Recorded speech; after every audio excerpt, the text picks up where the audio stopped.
Between 1847 and 1862, something peculiar happened at Fair Haven Plantation, located 17 mi northwest of Charleston, South Carolina. While the Underground Railroad operated throughout the South, helping thousands escape to freedom, records show that not a single enslaved woman from this particular estate ever attempted to flee. Not one. During the same period, 12 men from the property were documented as runaways in newspaper advertisements and county records. The Charleston Mercury published notices for their capture. Reward money was posted. But the women, they stayed, every single one of them. What makes this even more disturbing is what auction records reveal. Women sold from Fair Haven commanded prices 2 to 3 times higher than comparable sales elsewhere in South Carolina. Bills of sale describe them with unusual language, superior breeding stock, proven bloodline, guaranteed fertility. Documents held in the Charleston Historical Society archives show systematic notations beside each woman's name, numbers, dates, detailed physical descriptions that read more like livestock inventories than human records. For 15 years, this pattern continued uninterrupted until a physician from Philadelphia discovered what was hidden beneath the plantation's eastern tobacco barn, a secret that several of Charleston's most prominent families had paid handsomely to keep buried. Before we continue with the story of Fair Haven Plantation, if you're hearing this from anywhere in the United States, we'd love to know. Drop a comment telling us what state or city you're listening from. And if dark historical mysteries like this fascinate you, make sure to subscribe and hit that notification bell because the truth we're about to uncover is something history tried very hard to forget. Now, let's discover what really happened in those fields outside Charleston. The discovery that would eventually expose Fair Haven came not from escaped slaves or abolitionist investigations, but from something far more mundane, a property dispute over inheritance in 1862. Fair Haven Plantation sprawled across 800 acres of prime low-country land, its fields producing Sea Island cotton that fetched premium prices in European markets. The estate had belonged to the Rutledge family since 1791, passing from father to son through 3 generations. By the 1840s, it was under the management of Thomas Rutledge III, a man whose quiet demeanor and modest lifestyle stood in stark contrast to the ostentatious wealth displayed by neighboring planters.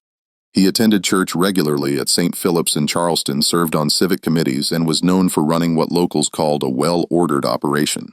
The plantation maintained approximately 60 enslaved people, a relatively small number for an estate of its size. What set Fair Haven apart, however, was its demographic composition. In 1850, census records show an unusual ratio, 38 women and girls to only 22 men and boys. Most plantations maintained roughly equal numbers, sometimes favoring male laborers for heavy field work. Fair Haven's numbers inverted this entirely. The property itself consisted of the main house, a modest 2-story structure lacking the grand columns and sweeping verandas of neighboring estates, along with 2 large tobacco barns, a cotton gin house, several storage buildings, and the quarters where enslaved people lived. The eastern tobacco barn, built in 1843, was notably larger than necessary for an estate that primarily grew cotton. Neighbors occasionally remarked on this oddity, but Thomas Rutledge explained it as preparation for diversifying crops should cotton prices fall. The community of enslaved people at Fair Haven lived under conditions that appeared from external observations similar to other low-country plantations. They worked the fields during planting and harvest seasons, maintained the grounds, and performed domestic duties. But several details barely noticeable unless one paid close attention set Fair Haven apart. First, the women at Fair Haven appeared healthier than those on surrounding estates. Visitors occasionally commented on this. Second, certain women seemed to work lighter duties than expected, remaining closer to the quarters rather than laboring in distant fields. Third, and most peculiar, was the fact that Fair Haven regularly sold young children at auction, usually between ages 2 and 4, yet maintained its population of adult women. Most plantations kept families together when possible, if only to maintain stability and prevent unrest. Thomas Rutledge separated children from mothers with bureaucratic regularity. One person who noticed these patterns was Dr. B. Samuel Brennan, a physician from Philadelphia who had relocated to Charleston in 1858. Brennan came from a prominent Quaker family with abolitionist sympathies. Though he kept these views carefully hidden, his medical practice in Charleston served wealthy clients, and he quickly gained access to elite social circles. This position allowed him to observe details that might otherwise have escaped notice. Brennan first encountered Fair Haven's unusual reputation in late 1859 when he attended an estate sale in Charleston where several enslaved people were being auctioned. Among them, a young woman approximately 20 years old sold from Fair Haven Plantation. The auctioneer described her with language that made Brennan uncomfortable. Not just the typical dehumanizing rhetoric common to such sales, but specific terminology suggesting selective breeding. 5 successful births, the auctioneer announced. Superior physical constitution, Fair Haven trained. The bidding reached $1,400, an extraordinary sum. For comparison, prime field hands typically sold for $800 to $1,000. Women valued primarily for domestic work and childbearing potential usually commanded lower prices. Yet this woman, sold specifically for her reproductive history, fetched nearly double the standard rate. Brennan watched as a buyer from a Savannah plantation secured the purchase. After the auction, he discreetly inquired about Fair Haven's reputation among other physicians who attended such sales. What he learned disturbed him deeply. Rutledge runs a specialized operation, one doctor explained over brandy. Improves the stock, if you understand my meaning, keeps detailed records. His women are guaranteed fertile, strong constitution, minimal complications. He's been doing it for years. Another physician added, several prominent families invest in his operation. They place orders for specific characteristics. He delivers results. Brennan pressed for details, but the conversation shifted. He'd learned enough, however, to understand that something systematic was occurring at Fair Haven, something that operated with the knowledge and financial support of Charleston's elite. Over the following months, Brennan made careful inquiries. He reviewed auction records at the courthouse, noting patterns. Between 1847 and 1860, Fair Haven had sold 47 children at auction, all between ages 2 and 5. During the same period, the plantation sold 19 women, all described with similar language about fertility and constitution. The prices commanded ranged from $2,200 to $1,600, consistently far above market rates. He also discovered something else in the records. Fair Haven rarely purchased enslaved people at auction. The plantation's population maintained itself through births, with occasional sales reducing the numbers. This was unusual. Most plantations supplemented their labor force through regular purchases, especially as children were typically kept rather than sold young. The pattern suggested something Brennan had only read about in abolitionist literature from the North: systematic breeding operations, treating human beings as livestock to be improved through selective reproduction. While such practices existed throughout the South, they were rarely acknowledged openly and almost never operated with this level of organization and documentation. Brennan's medical training made him aware of the emerging pseudoscientific theories about heredity and human improvement, ideas that would later coalesce into the eugenics movement, but which were already circulating in certain academic and medical circles. He knew that some wealthy Southerners were fascinated by these concepts, seeing them as justification for slavery and as opportunity for profit. But understanding the theoretical possibility was different from confronting its actual implementation. Brennan needed evidence, not just patterns in public records. He needed to see Fair Haven's operation firsthand. The opportunity came in early 1862, after the outbreak of the Civil War had begun disrupting normal plantation operations. Thomas Rutledge III had died in October 1861, leaving the estate to his son, James Rutledge, who was serving as an officer in the Confederate Army. The plantation was being managed temporarily by an overseer named Harold Gaines, who lacked the connections and discretion of the Rutledge family.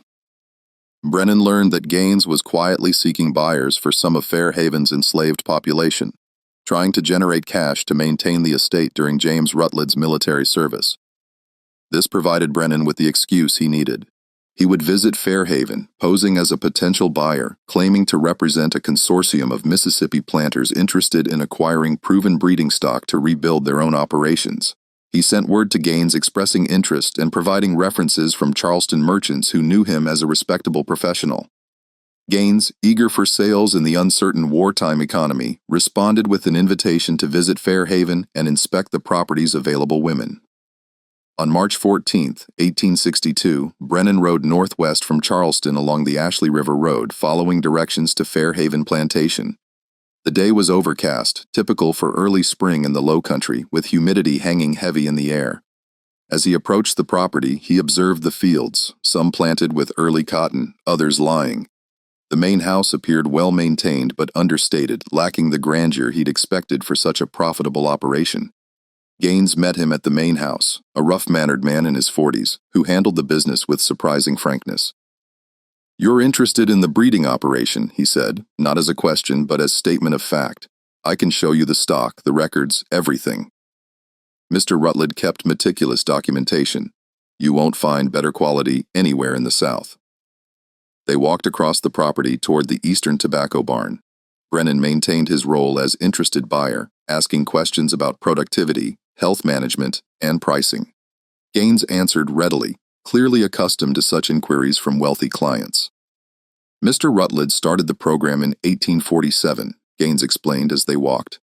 He studied agricultural improvements, read about cattle breeding, sheep improvement, realized the same principles could be applied to generate superior slaves. Started with 6 women of prime age and strong constitution, kept careful records of each birth, tracked which combinations produced the best results. The casual way Gaines described this, as if discussing crop rotation or livestock management, made Brennan's stomach turn, but he maintained his composed exterior. They reached the tobacco barn, a large structure with weathered wood siding and a peaked roof. Gaines produced a key and unlocked the main entrance. The barn's interior appeared ordinary at first, the typical layout for tobacco storage with hanging racks and sorting tables. But Gaines led Brennan toward the back corner where another door stood, this one with a substantial lock. "The program operates here," Gaines said, unlocking this second door. "Most people never see this section. Mr. Rutledge only showed clients he trusted." Beyond the door, wooden stairs descended into darkness. Gaines lit a lantern and led the way down. Brennan followed, his pulse quickening as they descended below ground level. Unusual for low-country construction where high water tables typically prevented cellars. At the bottom of the stairs, another door opened into an underground space that made Brennan understand with sudden horrifying clarity why no women had ever fled from Fair Haven. The basement extended beneath the entire eastern section of the barn, approximately 40 feet long and 20 feet wide. The space was divided into individual cells, each about 6 feet square, with wooden walls and barred doors. 6 of the 8 cells were occupied. Inside each, a woman sat or lay on a simple wooden bed frame with a thin mattress.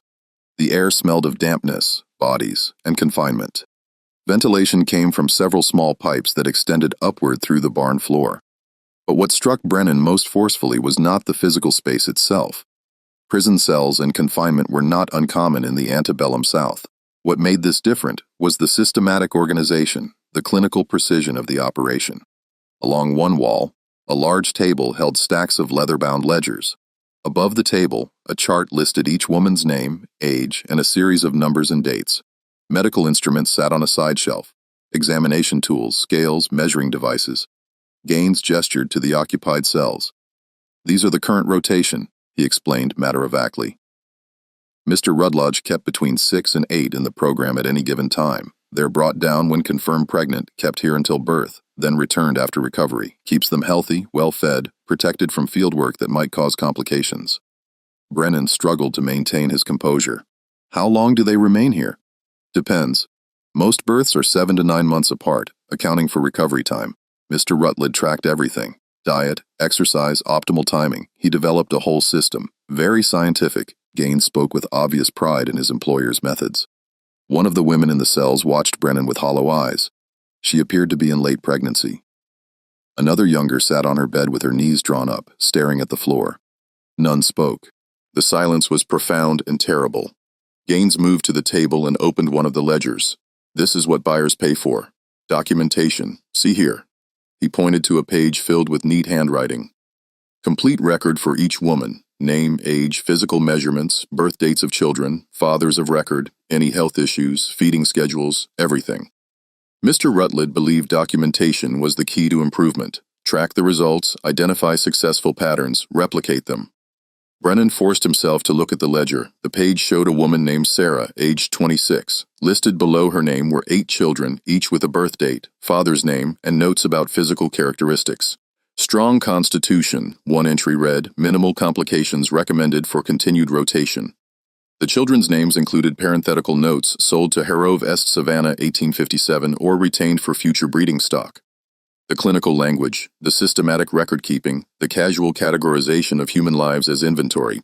It was worse than Brennan had imagined. This was not simply the cruelty common to slavery, but something more deliberate, more organized, Someone had applied rational thought, planning, and documentation to the systematic exploitation of human reproduction.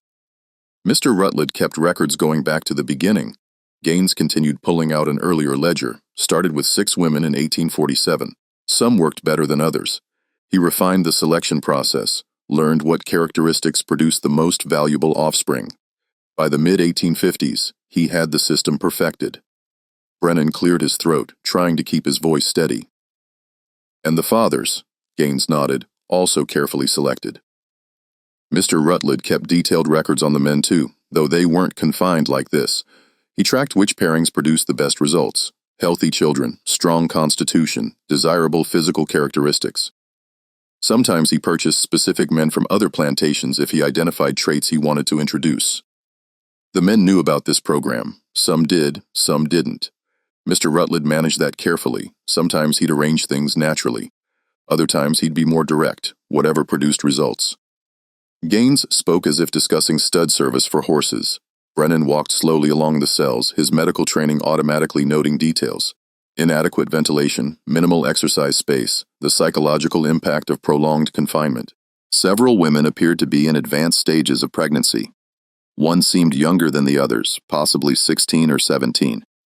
What happens after they give birth?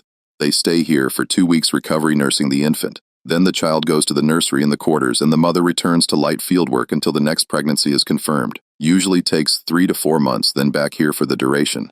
And the children sold at age 2 to 4 when they're old enough to be weaned, but young enough to be moldable for new owners. Mr. Rutledge found this was optimal. Gets the best prices, maintains the program's reputation. Some buyers place orders years in advance for children from specific bloodlines. The word bloodlines made Brennan's jaw tighten. How many children has this program produced? Gaines consulted one of the ledgers. Let's see. From 1847 to now, that's 15 years. Total of 63 live births sold at auction. Current inventory includes 4 infants in the nursery awaiting sale, and these 6 currently in the program. He gestured to the pregnant women in the cells. All healthy, documented lineage, guaranteed breeding stock. Brennan forced himself to ask more questions to maintain his role as interested buyer. What prices do these women command when sold? The highest we've recorded was $1,600 sold to a Georgia plantation in 1859. That was Ruth. She's still here, actually. Gaines pointed to one of the cells. 8 successful births, never a complication. But Mr. Rutledge preferred to keep the most productive ones here rather than sell them. Better return on investment to keep producing than to sell once. And this operation is unique to Fair Haven. Gaines shrugged. Mr. Rutledge developed it independently, but he wasn't the only one with similar ideas. I know of at least 3 other estates in South Carolina running comparable programs and more in Georgia and Mississippi. There's a whole network of buyers who seek out scientifically bred stock. Mr. Rutledge was just the most systematic about it.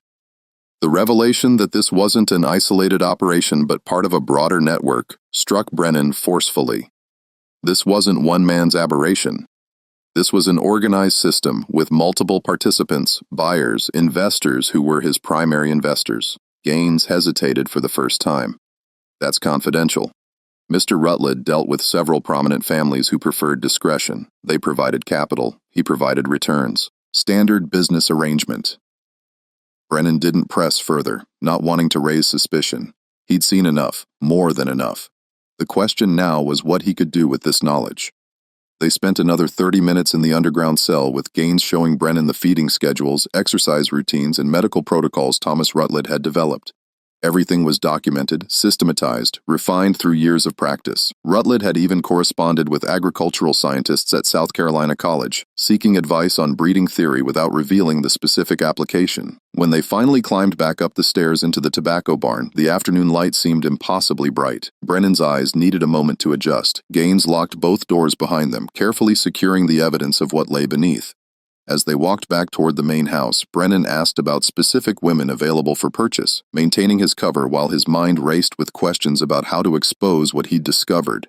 Gaines named prices, offered to arrange detailed inspections, and promised documentation for any purchases. "I'll need to consult with my associates," Brennan said. "This is a significant investment.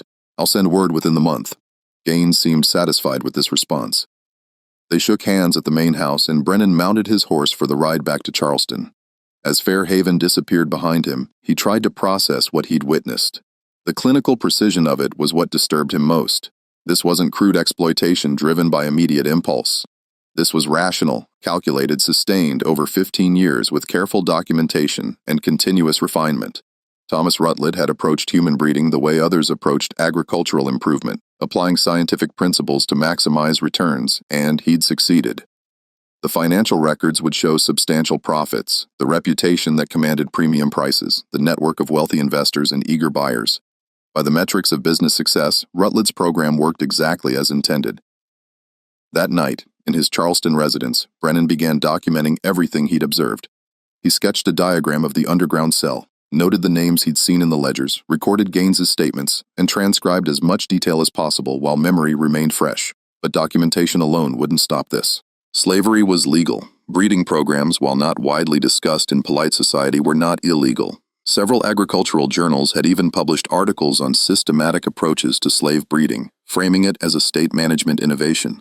What Brennan had witnessed was horrifying, inhumane, morally indefensible, but it violated no Southern laws. He could share this information with abolitionist contacts in the North, but in March 1862, with the Civil War intensifying, such exposés had limited impact. The Union Army was focused on military objectives, not individual plantation operations. Northern newspapers regularly published accounts of slavery's horrors, and this would be one more story in an endless litany. Brennan realized that the only way to truly end Fair Haven's operation was to document it so thoroughly that even after the war, even after slavery ended, this specific horror would be undeniable. Future generations needed to know that such things had existed, had operated with community knowledge, had involved prominent families, had been defended as legitimate business practice. Over the following weeks, Brennan made several more visits to Fair Haven, using his established cover as potential buyer to gain continued access. Gaines, eager for sales in the unstable wartime economy, welcomed these visits. Each time, Brennan gathered more information. Names from the ledgers, details about the network of buyers, specifics about the investors who'd funded the program's expansion. He learned that the system Thomas Rutledge had developed included detailed medical examinations, carefully calculated nutrition plans, scheduled exercise regimens, and systematic record-keeping that tracked every aspect of each woman's reproductive history. Rutledge had corresponded with physicians in Charleston and Columbia seeking medical advice on optimizing fertility and preventing complications. Some of these physicians had visited Fair Haven, examined the women, and provided recommendations. The network extended further than Brennan initially realized. Several wealthy Charleston families had invested in Fair Haven's program, providing capital in exchange for access to the children produced. A shipping merchant named Crawford had funded the underground cells construction in 1852. A banker named Haywood had financed the purchase of several specific men whose physical characteristics Rutledge wanted to incorporate. A rice planter named Sinclair had provided medical equipment and supplies. These weren't anonymous distant financiers. These were men Brennan had met at social gatherings, whose wives attended the same church, whose children played in the same parks. They'd invested in human breeding as casually as they invested in cotton futures or railroad bonds. During one visit in April 1862, Brennan managed to briefly speak with one of the women when Gaines was momentarily distracted. Her name was Sarah, the same one whose ledger entry he'd seen weeks earlier. She was 31 years old and had given birth to 8 children in the program, none of whom she'd been allowed to keep past age 2. "Why don't you run?" Brennan asked quietly the question that had puzzled him from the beginning. "The men run. Why don't the women?" Sarah looked at him with eyes that held depths of exhaustion and resignation. "Where would we go?" she said simply. "They tell us if we run, our babies die. And they mean it. They've done it." First year of the program, a woman named Rebecca ran. When they brought her back, her baby was gone. Mr. Rutledge gathered all of us, made sure we understood. "You run, your child dies. Every woman here has children somewhere, sold to plantations across the South. We don't know where most of them are, but we're told if we cause trouble, if we run, word goes out to those plantations. Our children suffer, so we don't run. We stay. We survive. We hope somehow someday we might see our children again." The psychological control was perfect. The physical cells underground were only part of the prison. The real imprisonment was the systematic use of children as hostages, as leverage, as insurance against resistance. The women stayed, not because they couldn't imagine escape, but because escape meant abandoning or endangering their children. Before Brennan could respond, Gaines returned and the moment ended. But Sarah's words stayed with him. We stay, we survive, we hope. By late spring 1862, Brennan had accumulated extensive documentation of Fair Haven's operation. He had diagrams, copied ledger entries, names of investors and buyers, details about the network of similar operations, and first-hand testimony from Sarah. He'd also identified several Charleston physicians who'd provided medical consultation to Rutledge over the years. The question was what to do with this information. The war was intensifying. Union forces had captured Port Royal in November 1861, establishing a foothold on the South Carolina coast. Charleston would likely face military pressure as the war progressed. Brennan knew that chaos might soon engulf the Low Country, potentially destroying evidence or scattering the people involved. He made a decision. He would compile everything into a detailed report, seal it with notarized statements from several witnesses he'd carefully recruited, and deposit copies with trusted contacts both in Charleston and in Philadelphia. When the war ended, however it ended, this documentation would exist. The perpetrators could be identified, the investors could be named, the operation could be exposed not as rumor or accusation, but as documented fact. Throughout the summer of 1862, Brennan worked on this documentation while maintaining his medical practice and his cover as interested buyer. He made his final visit to Fair Haven in August, telling Gaines he'd decided not to proceed with purchases due to wartime uncertainty. Gaines seemed disappointed, but understanding many business arrangements were being abandoned as the war's outcome grew increasingly uncertain. During this final visit, Brennan managed to give Sarah a folded piece of paper with an address in Philadelphia, his family's home, his sister's name. If you survive this, he told her quietly, if you ever get north, find this address. Tell them Samuel Brennan sent you. They'll help you. Sarah took the paper, looked at it briefly, then tucked it away somewhere in her clothing. She didn't respond, but her eyes held something that might have been gratitude or might have been simply acknowledgement that someone had seen her suffering and recorded it. Brennan left Fair Haven for the last time, rode back to Charleston, and completed his documentation. In September 1862, he sealed multiple copies of his report in waxed packets and arranged for them to be stored separately. One with a lawyer in Charleston, one shipped to his family in Philadelphia, one deposited with a Quaker meeting house in Columbia. Then he waited to see what the war would bring. The war came to Charleston slowly. Then suddenly, Union forces maintained a naval blockade, gradually strangling the city's economy. Bombardments began in 1863. By 1865, with Sherman's army approaching from the west and Union forces closing in from the coast, Charleston's Confederate defenders abandoned the city. Brennan, who had maintained his medical practice throughout the war years, treating both Confederate soldiers and civilians, stayed in Charleston through its fall. When Union forces occupied the city in February 1865, he immediately sought out military authorities with information about Fair Haven Plantation. The Union Army, dealing with thousands of newly freed people and the massive logistical challenge of occupation, was initially uninterested in investigating what they viewed as historical grievances. Slavery was ending. Justice for past wrongs would have to wait until order was restored. But Brennan persisted. He contacted military physicians, showed them his documentation, explained the medical aspects of Rutledge's program. Finally, in March 1865, he convinced a Union Army captain named Joseph Fuller to accompany him to Fair Haven to see if any evidence remained. They rode northwest from Charleston on a day that felt like spring, arriving early, the Low Country beginning its transformation from winter dormancy to new growth. As they approached Fair Haven, Brennan saw immediately that much had changed. The fields lay uncultivated. The main house showed signs of fire damage on one side. The tobacco barn stood empty, doors hanging open. They found Harold Gaines at a small house on the property's edge, now occupied by several formerly enslaved families who had claimed the land. Gaines, no longer an overseer, but a man trying to survive in the collapsed economy, told them what had happened. When news came that the war was ending, people started leaving. Gaines said, "The enslaved people just walked away. Some of the women went down to that underground cell and tore it apart. They wanted to destroy everything, the records, the cell itself. I didn't try to stop them. By then, what did it matter?" "The ledgers?" Brennan asked. "The documentation burned. The women burned everything. All Mr. Rutledge's records, years of documentation, all of it. They made a fire right there in the tobacco barn and burned every paper they could find. What about the women themselves? Sarah, Ruth, the others? Gaines shrugged. Most left. I heard some went north with Union soldiers. Others scattered to different plantations looking for children who'd been sold. I don't know what happened to most of them. Captain Fuller wanted to see the underground cell. Gaines led them to the eastern tobacco barn, now a burned-out shell. The door to the underground space stood open.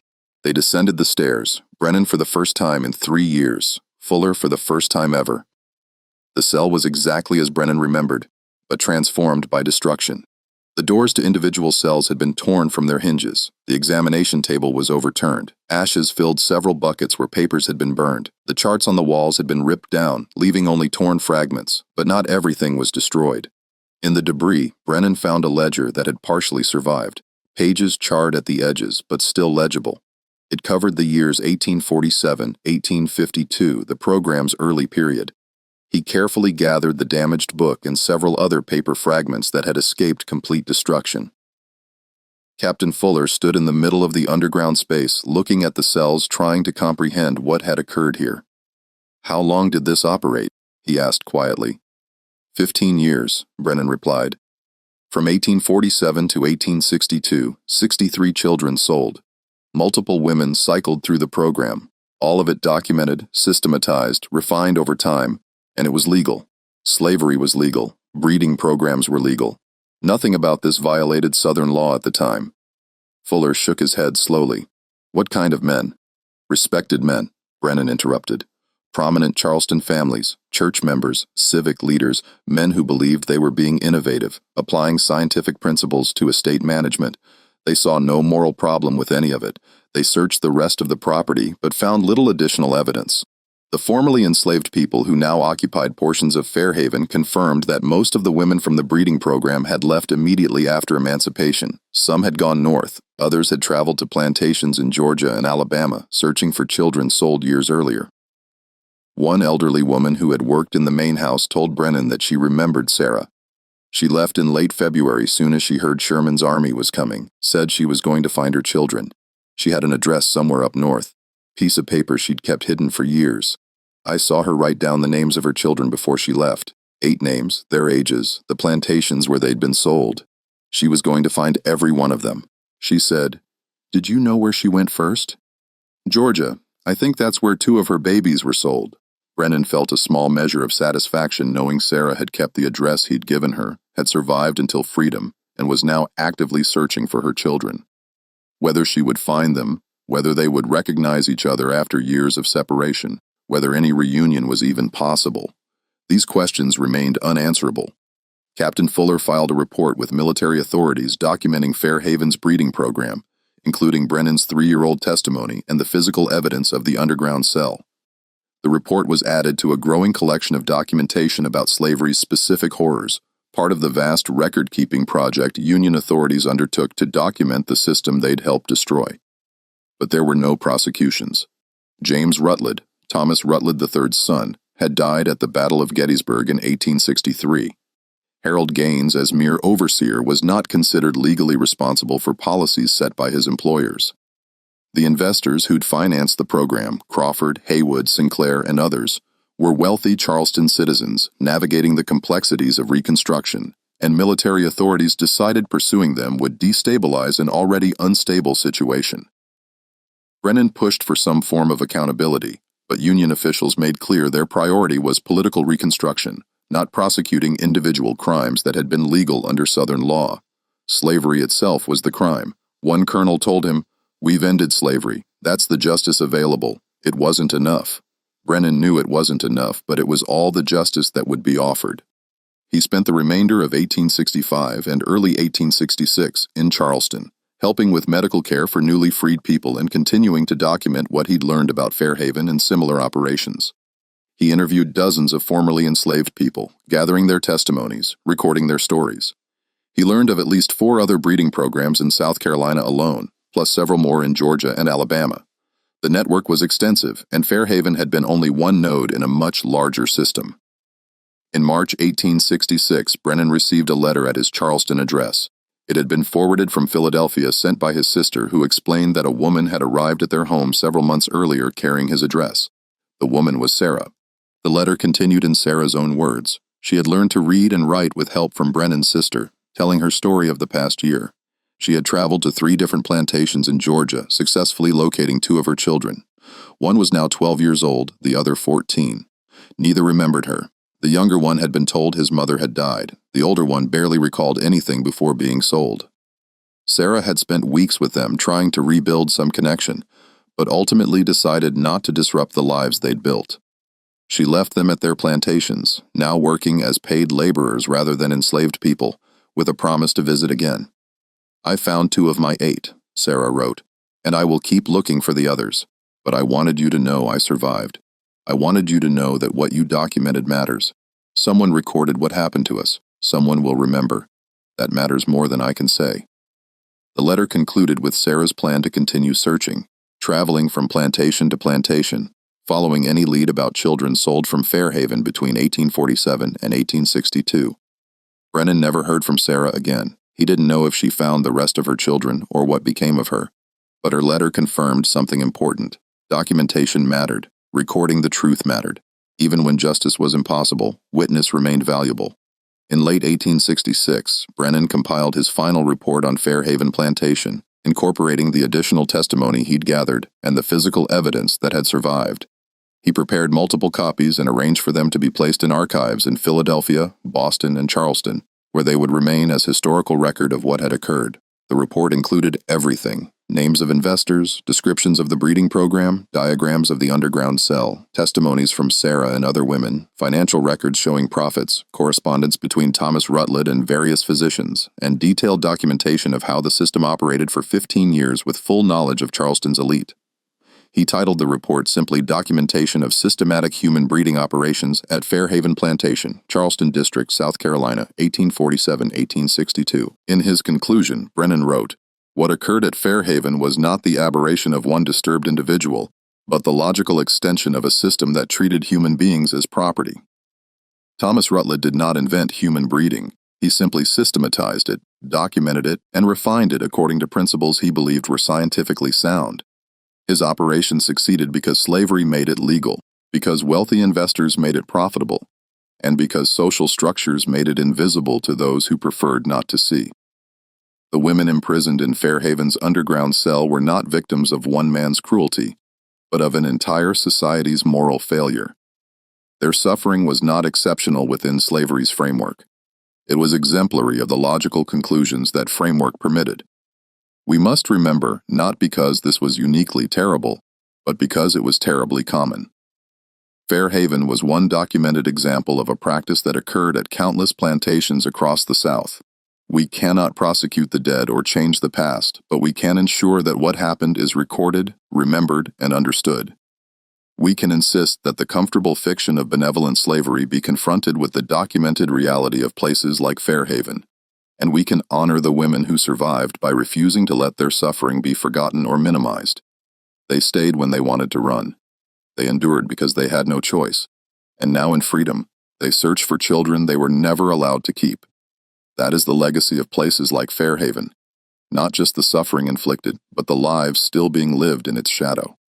Brennan deposited his final report in January 1867, then returned to Philadelphia to resume medical practice. He continued to correspond with formerly enslaved people from Fair Haven, helping several locate family members and providing medical care when needed, but he never returned to Charleston or to the plantation itself. Fair Haven remained abandoned through the late 1860s. Various families attempted to farm portions of the land during Reconstruction, but none stayed long. By the 1870s, the property had been divided and sold to multiple owners. The main house was demolished in 1874. The tobacco barns collapsed gradually over the following decades. The underground cell beneath the eastern tobacco barn was filled in during the 1880s when a new owner attempted to build on the site. Workers who excavated the area reported finding remnants of the cells, but most of the structure was destroyed or buried. By 1890, no surface evidence remained of what had been hidden there. The families who had invested in Fair Haven's breeding program, Crawford, Haywood, Sinclair, and others, remained prominent in Charleston society through the Reconstruction era and beyond. None ever acknowledged their involvement. When Brennan's report was occasionally referenced in abolitionist literature or historical accounts, these families dismissed it as Northern propaganda. exaggerated or fabricated to justify the war and Reconstruction policies. In 1873, a Charleston newspaper published a letter from James Crawford's son defending his father's reputation and denying any involvement in the activities Brennan had documented. These accusations, the letter stated, are the bitter fabrications of those who seek to justify their invasion of our homeland. No such program existed. My father was a respectable merchant who conducted himself with honor throughout his life. Similar denials came from other families. Without the original ledgers destroyed by the women who had suffered under the program, and with Thomas Rutledge dead, definitive proof remained elusive. Brennan's documentation was detailed, but skeptics could always dismiss it as the biased account of an abolitionist physician with political motivations.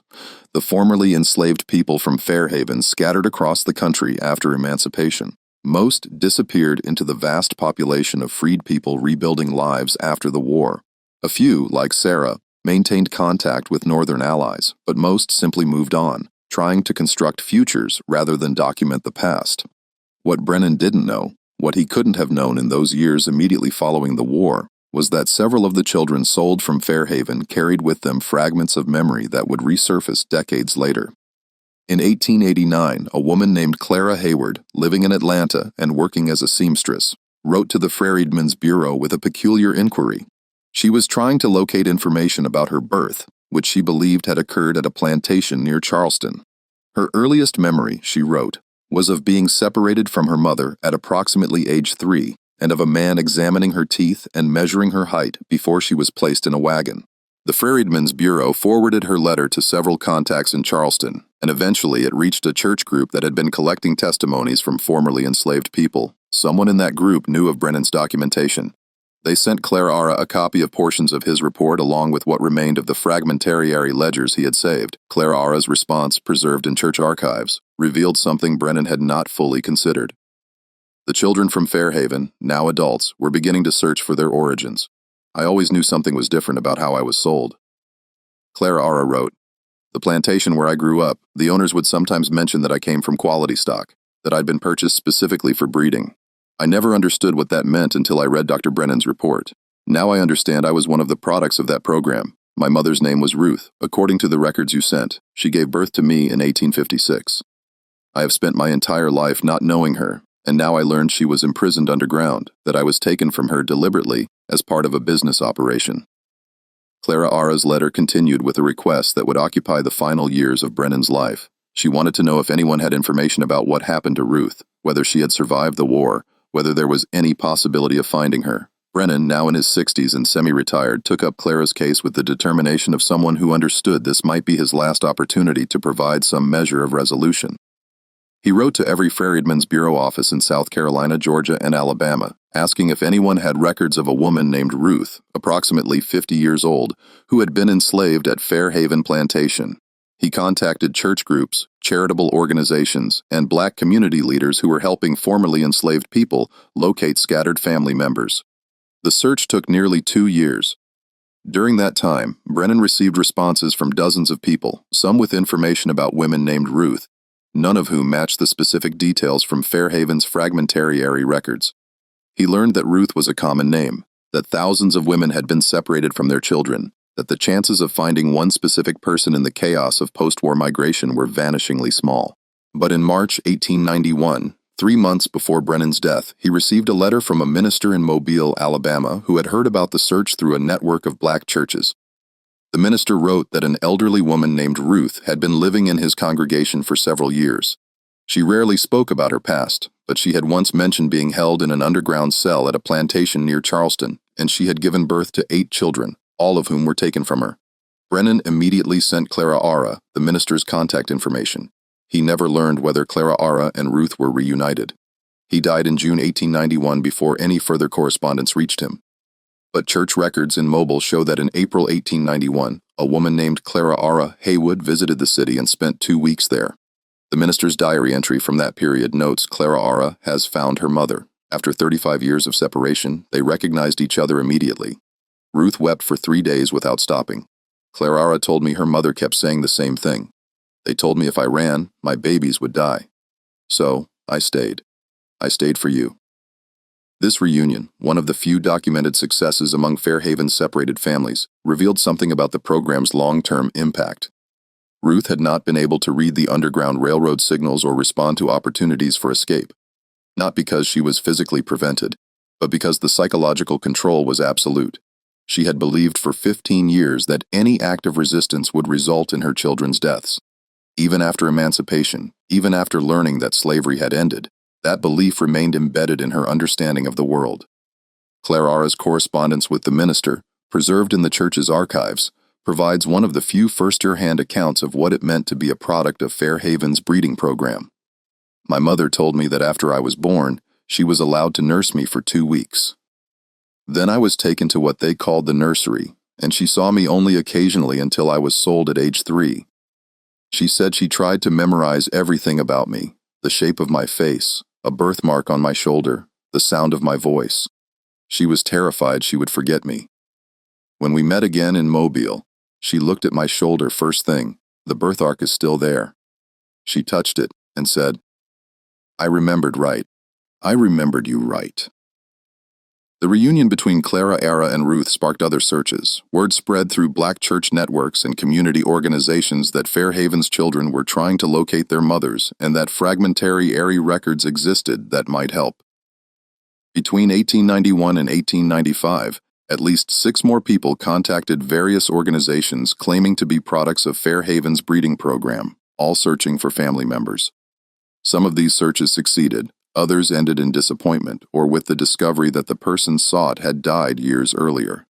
But the searches themselves revealed the program's full scope in ways that Brennan's original documentation could not. The children sold from Fair Haven had been scattered across 7 states. They'd been purchased by plantations from Virginia to Texas. Some had been sold multiple times, moving from owner to owner as property changed hands.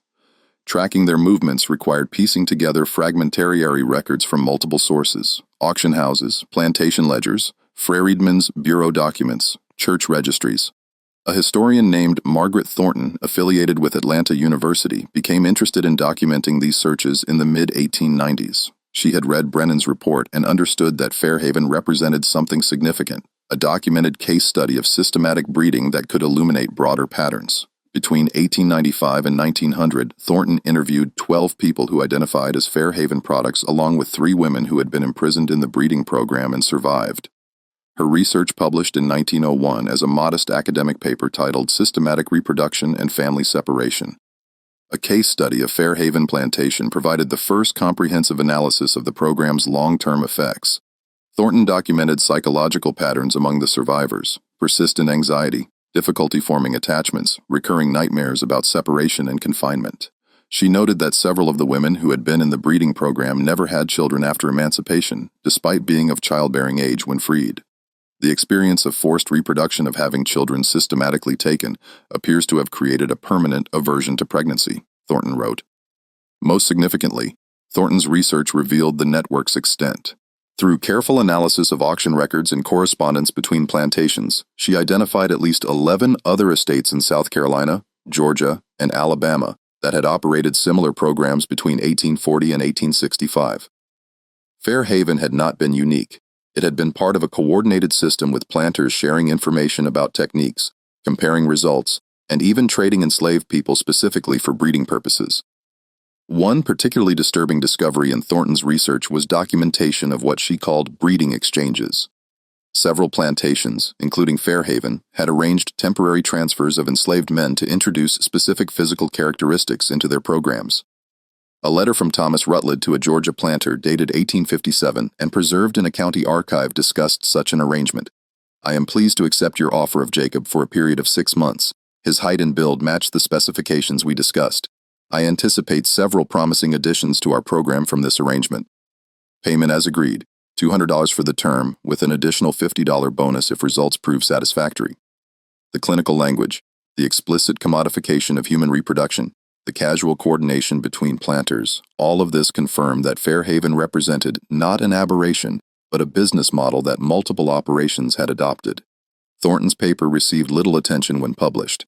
Academic interest in the specific mechanisms of slavery was limited in 1901, when national attention was focused on other matters, and when many Southern historians were actively promoting narratives that minimized slavery's brutality.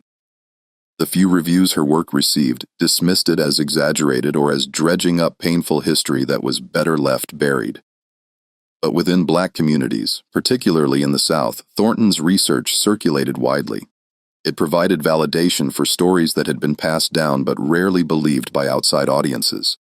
Families that had known about breeding programs, but had been told such things were myths or exaggerations, now had documented proof that such operations existed and functioned exactly as they remembered. The paper also provided something else: names. Thornton had documented the investors who financed Fair Haven and similar programs: Crawford, Hayward, Sinclair, and several others. These families, still prominent in Charleston and other southern cities, found themselves unexpectedly confronted with their ancestors' involvement in systematic breeding operations. The response was swift and hostile. In 1902, descendants of the families named in Thornton's research pressured Atlanta University to disavow her work. The university, dependent on philanthropic contributions, including from Southern donors, issued a statement calling Thornton's research poorly substantiated and suggesting it did not meet academic standards. Thornton herself faced significant professional consequences. She lost her teaching position and struggled to find academic employment afterward. But the documentation existed. Brennan's report existed. The fragmentary ledgers existed. The testimonies from survivors existed. And increasingly, the children who had been products of these programs were speaking publicly about their experiences, refusing to let the history be erased or minimized. One of these voices belonged to Samuel Crawford, ironically sharing a surname with one of Fair Haven's investors, though no relation. Born at Fair Haven in 1859 and sold at age 3 to a Mississippi plantation, Crawford had become a minister and community organizer in Jackson. In 1903, he published a short memoir titled Born for Sale: My Life as a Product of Systematic Breeding. The memoir described his childhood on the Mississippi plantation, where he was told repeatedly that he came from superior stock and was expected to produce children who could be sold at premium prices. "I was not raised to be a person," Crawford wrote. "I was raised to be a product. My value was assessed by my physical characteristics, my health, my potential for reproduction. When I was old enough to understand what had been done to my mother, imprisoned underground, forced to bear children for profit, I felt rage that took years to transform into anything productive. This rage drives my work now. I tell my story because I want people to understand that systematic breeding was not some vague historical abstraction. It happened to real people. It happened to my mother. It happened to me. And the people who designed and profited from these programs were not monsters. They were respectable citizens who saw nothing wrong with what they were doing." Crawford's memoir sold modestly but reached important audiences. Copies circulated among Black churches, educational institutions, and early civil rights organizations. More significantly, it inspired other Fair Haven products to share their stories. Between 1903 and 1910, at least 8 published accounts appeared, some as short newspaper articles, others as sections in larger memoirs from people identifying as children sold from Fair Haven or similar breeding programs. These accounts shared common themes: the lifelong struggle to understand their origins, the psychological impact of learning. They were products of systematic breeding, the difficulty of locating family members, and the anger at seeing the perpetrators and their descendants suffer no consequences. Several writers noted the bitter irony that the families who had profited from breeding programs remained wealthy and respected, while the victims and their descendants lived with the ongoing trauma. By 1910, enough documentation existed that Fair Haven's breeding program could no longer be dismissed as abolitionist propaganda or historical exaggeration. Multiple independent sources confirmed the same basic facts: an underground cell, systematic breeding over 15 years, detailed record-keeping, involvement of prominent Charleston families, sale of 63 children, and a network of similar operations throughout the South.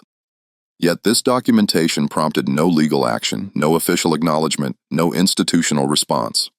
The families named as investors denied everything or claimed their ancestors had been misled about the program's nature. Southern historical societies ignored the evidence or actively worked to suppress it, and nationally, in the early 1900s, there was little appetite for confronting the specific mechanisms by which slavery had operated.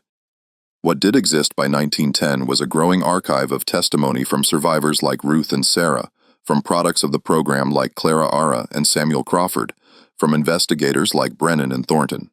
This archive documented not just what happened at Fair Haven, but why it happened, how it functioned, who profited from it, and what its long-term effects were on the people who endured it. The archive also documented something else: resistance. The women who destroyed Fair Haven's records in 1865 had not simply wanted to erase evidence.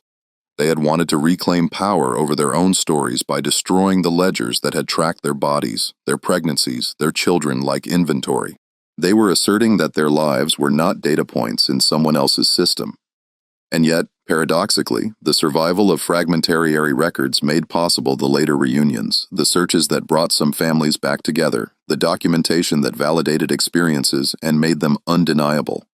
The tension between wanting to destroy all evidence and needing to preserve some evidence for accountability remained unresolved. This tension appears in Ruth's final letter to Clara Ara, written in 1897, 6 years after their reunion. Ruth was living in Mobile, increasingly frail, knowing she would not live much longer. "I am glad Dr. Brennan documented what happened," she wrote. "I am glad those fragments of record survived. Without them, you could not have found me. But I also understand why we burned everything we could reach. We wanted those men to lose their precious data, to have their systematic plans destroyed. We wanted to take something from them the way they took everything from us. I still feel both things.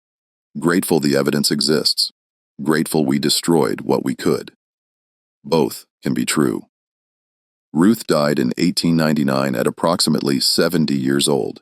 She had spent 15 years imprisoned in Fair Haven's breeding program, 22 years searching for her children, and 8 years reunited with Clara before her death. Clara arranged for her burial in Mobile with a headstone that read simply, "Ruth, mother of 8. She stayed because she had no choice." The women who endured Fair Haven's breeding program left no written records of their own. We know their names only from documents created by their oppressors, ledgers, sales records, Brennan's report, their own voices, their own perspectives, their own understanding of what was done to them. These were never recorded and can never be recovered.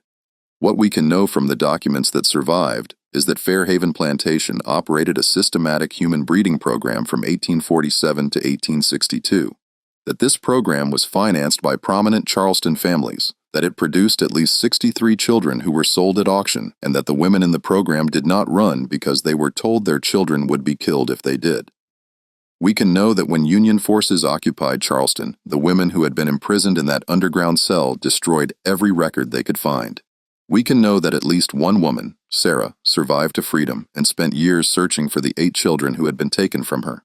And we can know that Samuel Brennan, a physician from Philadelphia, documented what he witnessed because he believed that recording the truth mattered even when justice was impossible. The underground cell beneath Fair Haven's tobacco barn no longer exists. The plantation itself is gone, its land divided and built over. No marker identifies where the breeding program operated. No memorial honors the women who were imprisoned there. The only evidence that remains is in archives in Brennan's report and the fragmentary ledgers he saved from destruction. This is what happened at Fair Haven Plantation between 1847 and 1862. Not rumor, not legend, but documented fact. A systematic operation that treated human reproduction as agricultural production, that separated mothers from children with bureaucratic efficiency, and that operated openly with the financial support of Charleston's elite. The women who survived left no final testaments. They didn't write memoirs or give interviews for posterity. They simply walked away when freedom came and tried to reconstruct the lives that had been systematically destroyed. Some found their children, many didn't. All carried the burden of what had been done to them, what had been taken from them, what could never be restored. That burden didn't end with emancipation. It extended through generations. Through the children who grew up not knowing their mothers, through the mothers who spent decades searching, through families that were never reunited, through all the invisible scars that systematic breeding programs left on individuals, families, and communities. This is what systematic human breeding looked like in practice. This is what it meant when planters discussed improving stock and scientific management. This is the reality behind the euphemisms and abstractions. Real women imprisoned underground, separated from their children, controlled through threats and manipulation, treated as production units in a profit-generating operation that lasted 15 years and was considered legally and morally acceptable by the society that permitted it. Fair Haven was not unique, it was simply one of the documented examples. How many other plantations operated similar programs? How many women endured similar imprisonment? How many children were separated from their mothers for reasons of profit and systematic breeding? The full extent will never be known because most operations left no records, or their records were destroyed, or they simply were never investigated and documented the way Brennan documented Fair Haven. What we're left with is this one story, this one plantation. These women whose names we know only from their oppressors' ledgers, and the knowledge that for 15 years in the low country outside Charleston, something terrible operated with full social acceptance.